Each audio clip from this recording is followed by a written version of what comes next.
Assalamualaikum warahmatullahi wabarakatuh. Alhamdulillahi rabbil alamin. Amsayna ala fitratil islam wa kalimatil ikhlas wa ala dini nabiyina Muhammadin sallallahu alaihi wasallam wa ala millati abina Ibrahim hanifa wa makana minal musyrikin, amma ba'du. Pemirsa Mimosa TV yang dirahmati Allah,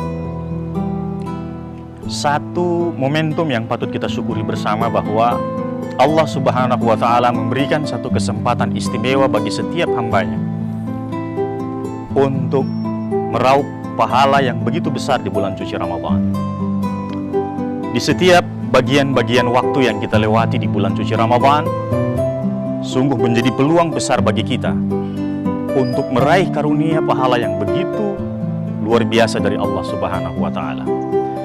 Tetapi sungguh ada sebagian kaum muslimin yang justru tidak menyadari karena jauh dari pemahaman, jauh dari ilmu tentang bulan suci Ramadan, hingga mereka lalai melewatkan waktu-waktu yang ada di bulan suci Ramadan ini tidak terisi dengan amalan-amalan soleh. Padahal penting dipahami bahwa selain berpuasa karena didasari oleh iman, harus juga dibarengi dengan amal soleh. Jika hanya sekedar mengandalkan iman, dia berpuasa tanpa ada amal soleh, tentu akan sangat tidak berisi sama sekali puasa yang ia jalani. Rasulullah Shallallahu Alaihi Wasallam memberikan satu peringatan bagi kita semuanya. Rubba sha'im laisa lahu min shiyamihi ilal ju'i wal atas, wa rubba qa'im laisa lahu min qiyamihi illa sahar. Nabiullah Shallallahu Alaihi Wasallam mengingatkan kita tentang betapa banyak juga orang-orang yang mendirikan ibadah puasa, menjalankan ibadah puasa, tapi apa yang dia peroleh dari puasanya? Dia hanya memperoleh lapar dan dahaga saja. Begitu banyak juga orang yang berdiri tengah malam, dia bangun di sepertiga malam, dia bertahan untuk tidak tidur hanya untuk menjaga sholat tarawihnya, tapi apa yang dia peroleh? Yang dia peroleh hanyalah pengalaman bergadang saja. Dia hanya memperoleh keletihan dari apa yang dia lakukan di malam hari, tanpa memperoleh apapun dari Allah Subhanahu wa Ta'ala berupa pahala dan karunia besar. Kita harus memahami bahwa penting untuk mengisi setiap waktu yang kita lewati di bulan suci Ramadan ini dengan segala macam bentuk amalan-amalan positif, yang setiap amalan itu diganjar pahala oleh Allah tanpa ada batasannya. Ternyata dari aspek-aspek tertentu, pahala ibadah puasa kita bisa hilang, bisa rusak. Bahkan puasa kita sendiri pun bisa hancur hanya gara-gara satu amalan yang tidak kita jaga, satu anggota tubuh yang kita tidak jaga, yaitu adalah amalan lisan. Lisan ini mengeluarkan atau memproduksi begitu banyak perkataan, tetapi ada perkataan yang positif, ada yang negatif, ada yang bermanfaat, ada yang tidak bermanfaat. Dan ada 3 jenis perkataan yang secara langsung dapat merusak pahala ibadah puasa kita. Apakah 3 jenis perkataan ini? 3 jenis perkataan ini, yang pertama adalah qaulaz zur. Man lam yada' qaulaz zur falaysa lillahi hajatun ay yada'a ta'amahu wa syarabahu. Siapa yang tidak meninggalkan perkataan dusta, maka Allah tidak butuh lagi dengan usahanya meninggalkan makan dan minumnya.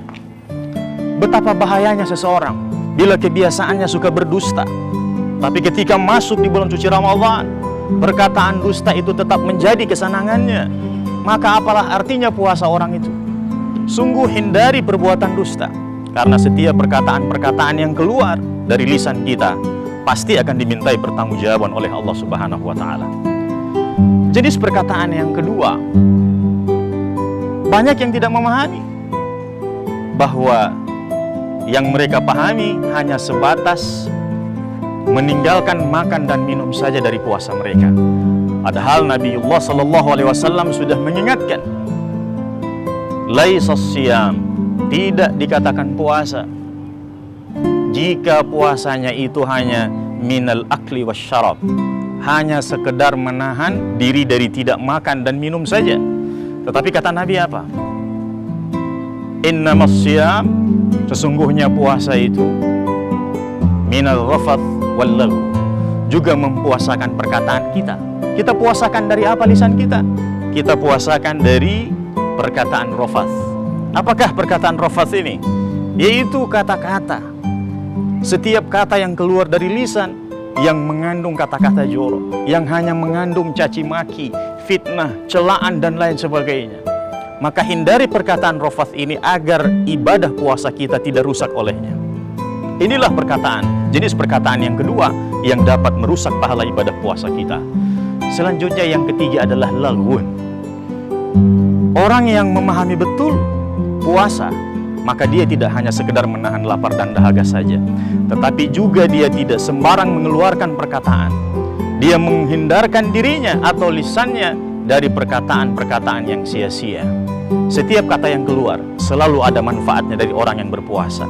Dia tidak berkata-kata hanya untuk sekedar berkata-kata saja tanpa ada maknanya. Maka setiap bentuk perkataan yang tidak ada makna dan manfaat itulah laghun. Terlalu banyak berbicara yang tidak ada manfaatnya, terlalu banyak bercanda yang tidak memiliki makna sama sekali. Maka tiga jenis perkataan inilah yang dapat menyebabkan pahala ibadah puasa seseorang itu menjadi rusak oleh karena perkataan itu. Maka mari kita pahami lebih dalam, ibadah puasa yang kita jalani ini tidak sesederhana hanya meninggalkan makan dan minum atau meninggalkan jima di siang hari bagi sepasang suami istri, tetapi juga seluruh anggota badan kita harus senantiasa kita puasakan dari setiap perkara-perkara negatif yang dapat merusak pahala ibadah puasa kita, terutama lisan kita. Sebagai penutup, satu hadis Rasulullah, "May yadmalli ma baina lahyaihi wa ma baina rijlaihi atmallahul jannah." Kata Nabi, siapa yang berani menjamin apa yang ada di antara dua rahangnya dan apa yang ada di antara dua pahanya, maka Rasulullah menjamin kepadanya surga. Demikian yang bisa saya sampaikan pada kesempatan ini. Semoga bermanfaat. Allahul musta'an. Hanadallahu wa yakum ajmain. Assalamualaikum warahmatullahi wabarakatuh.